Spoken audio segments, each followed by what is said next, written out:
handful of sand in Europe could cost you 3,000 euros. In some cases, even jail. You've already done some of the things in this video, because they feel completely harmless. So unless you know these rules, you'll pay big. Sitting down in Rome just for 1 minute can cost you 250 euros. And that's just the baseline. The fine can go up to 400. And you never even realize you did anything wrong. After hours of walking, your legs are done. So you do what anyone would do. You sit down just to rest. But you didn't sit just anywhere. You sat down on the Spanish steps. This fine sounds absolutely ridiculous. How much damage can sitting possibly do? But here's what most tourists never realize. The Spanish steps aren't just stairs. They are a 300-year-old monument. When millions of people sit on the same stone, day after day, year after year, the surface slowly grinds away. Not all at once, but enough to cause permanent damage. And it's not just people.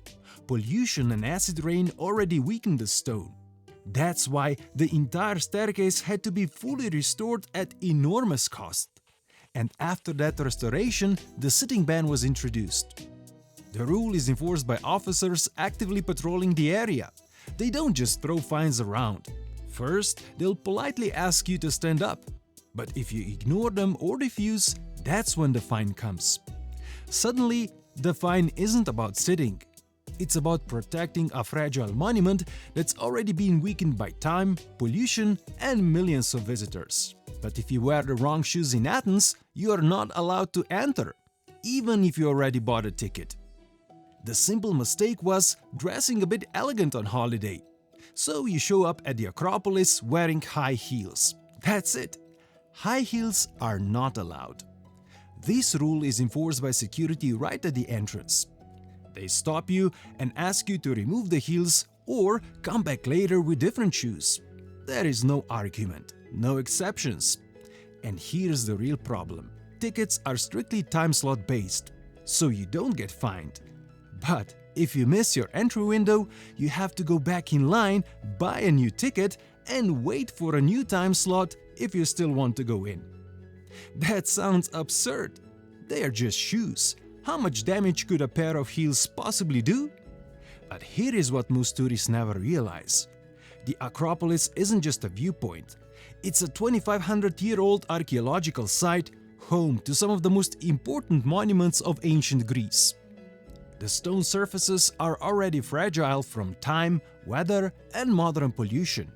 And high heels concentrate pressure onto a tiny point. One scratch might seem invisible, but when millions of visitors walk these paths every year, that damage adds up fast. Suddenly, the rule isn't about footwear. It's about protecting one of the most important sites in human history before the damage becomes irreversible. But wearing the wrong shoes in Cinque Terre is far worse. It can cost you 2,500 euros. And that's before rescue costs. And the mistake feels harmless. You are in one of the most beautiful coastal places in Italy. It's summer, it's hot, yet the views are unreal. So you head out on a short coastal hike in flip-flops or light sandals. And that's exactly what authorities are watching for. That sounds insane. How could the wrong shoes for a hike possibly justify a fine like that? What most tourists don't realize is that picture-perfect view, 5 colorful villages clinging to dramatic cliffs above the sea, also means the hiking trails that run through steep, rugged terrain. They are narrow, rocky, often slippery, and carved directly into cliffs. Every year, tourists in flip-flops slip, get injured, or need helicopter rescue. That puts rescuers at risk and ties up emergency services for hours. Local authorities regularly check hikers for unsafe footwear, especially on the most popular routes. And if mountain rescue is needed, the fine increases dramatically. So the fine isn't about fashion, it's about safety. It's about preventing accidents before they happen. But the fines on the Croatian island of Hvar are about behavior. And if you break more than one rule, those fines stack. In the worst case, you pay up to 1800 euros. The party just ended, so you keep the vibe going. You walk through town shirtless, still in swimwear, maybe with a drink in your hand. It feels normal. This is Hvar, right? So the fine feels absolutely brutal. This place is known for partying. People come here to let loose. So how did normal party behavior suddenly turn into a serious fine? Hvar town introduced strict rules to reduce disruptive behavior in public spaces. At the entrances to the old town, you'll see clear warning signs reading "Save your money and enjoy Hvar."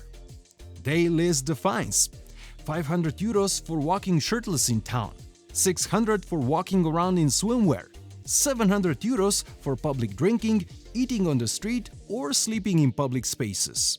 If you break more than one rule, those fines stack. Local police actively patrol the old town, especially at night and early morning.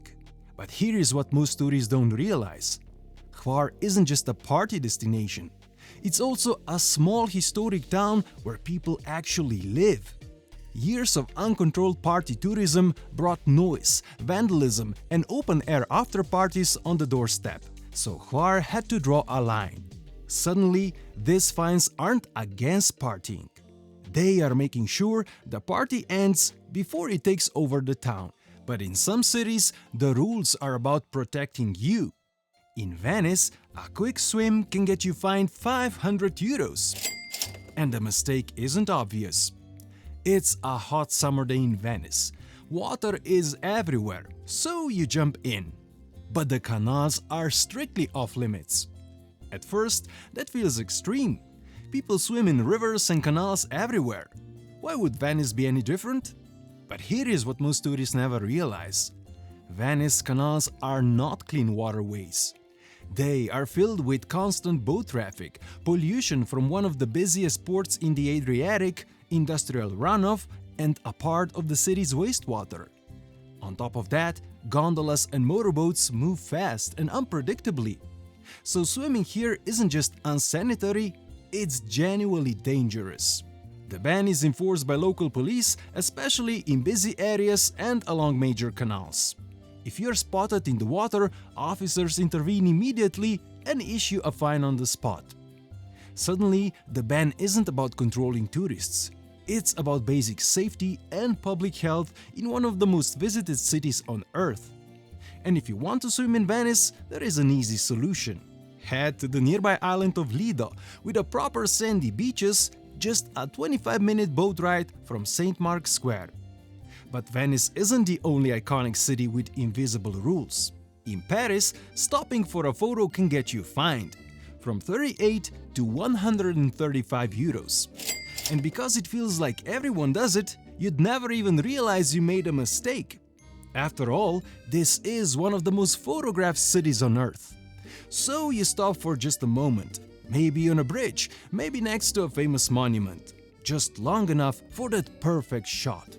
And you get fined. That feels harsh. You didn't damage anything, you just stopped for a photo. So how could that possibly be a problem? But the fine isn't for photography, it's for obstructing public space. That usually means 38 euros for minor obstruction, 68 euros as a common on-the-spot fine, and 135 euros if the obstruction is serious, repeated, or affects public safety. Police actively patrol busy areas, bridges, landmarks, and narrow historic streets. But here is what most tourists never realize. When people stop in crowded places, even for a few seconds, crowds pile up fast, emergency access gets blocked, traffic slows, residents can't move through their own streets. So what feels like a harmless selfie quickly becomes a public order problem.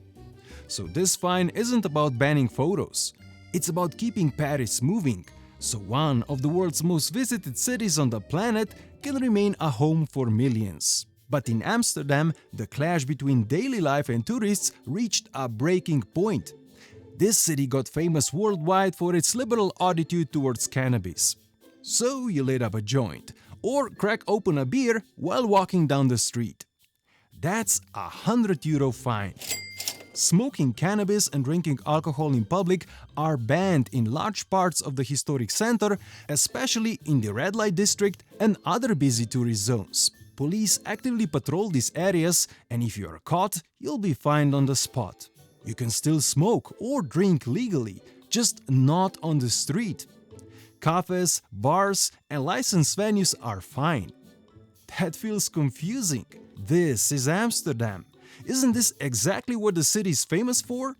How did something so normal suddenly become a fine? But Amsterdam has changed because of over-tourism. Huge crowds, constant noise, and disruptive behavior in residential areas led to years of complaints. So the city tightened the rules. Suddenly, the fine isn't about cannabis or alcohol. It's about keeping the city livable for the people who call it home. Even something as simple as leaving a towel on the beach can trigger a fine. It's peak summer. The beach is already busy. So you leave a towel to save a spot and come back later. That can cost you up to 200 euros. On many Croatian beaches, claiming space with unattended towels is illegal. In some towns, your belongings simply disappear. Beach attendants make early morning rounds, collecting unattended towels, chairs, and umbrellas. You can usually get them back if you pay a fee. That feels unfair. It's just a towel. Everyone does it. How much harm could that possibly cause? But here is what most tourists don't realize. In Croatia, the coastline is considered public property. It belongs to everyone. When people reserve spots for hours without actually using them, public beaches slowly turn into private spaces. And during peak summer, that creates tension, overcrowding, and fewer places for everyone else. Suddenly, this isn't about a towel. It's about keeping beaches open, fair, and accessible so everyone gets a place by the Adriatic Sea. But some beach rules are about respect. You leave the beach in Barcelona and head straight into town, still shirtless, still in a bikini or swim shorts. You are not partying. You are not causing trouble. You're just dressed for the beach. That can cost you up to 500 euros. That feels excessive. You're not doing anything wild. You're just walking through town. How could that possibly deserve a fine? But Barcelona isn't a beach resort. It's a dense, historic city where people live and work. Years of mass tourism turned entire neighborhoods into extensions of the beach.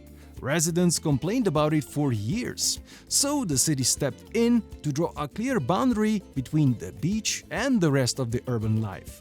Walking shirtless or wearing bikinis and swimwear is allowed only on the beach and along the seaside promenade. Local police actively enforce this rule across the city. On streets, in shops, squares, and on public transport. This fine isn't about clothing. It's about respect. Respect for a city that happens to have a beach, not a beach that happens to have a city. And then there are rules because the beach itself is disappearing. Sardinia is home to some of the most beautiful beaches in Europe. White sand, turquoise water. Like many others, you pick up a small handful of sand and put it in a bag as a souvenir. But that souvenir can cost you between 500 and 3,000 euros. That sounds insane. It's just a handful of sand. The beach looks endless. How could something so small lead to a fine like that? But here is what most tourists never realize. Sardinia's beaches are already shrinking, slowly eroded by waves, storms, and rising sea levels. Now add millions of tourists, each taking just a little. That's why taking sand, pebbles, or shells is illegal. Some beaches, like La Pelosa Beach, go even further, banning towels and requiring special mats that trap less sand. Sardinia takes enforcement seriously. People are regularly caught at airports and ports trying to leave the island with what they thought were harmless beach souvenirs. And in serious cases, especially when larger quantities are involved, jail time is possible. Suddenly, the fine isn't about punishment. It's about Sardinia's survival. One tourist takes a handful. Millions follow. and suddenly the most beautiful beaches in Europe disappear. So no, Europe isn't trying to punish tourists, but millions of tiny, harmless actions can slowly destroy places that took centuries to build. The goal of these fines is to protect history, nature, and everyday life so these places don't lose what makes them so special. Hopefully, now you'll be able to avoid these traps and bring home only great memories. If you found this video useful and would want to support how these films are made, there is Patreon link below. Completely optional, but it truly helps me keep this channel going. And if you plan to visit any of these places, also check for my favorite tours, tickets and experiences linked in the description. Thanks for watching, and I'll see you next time.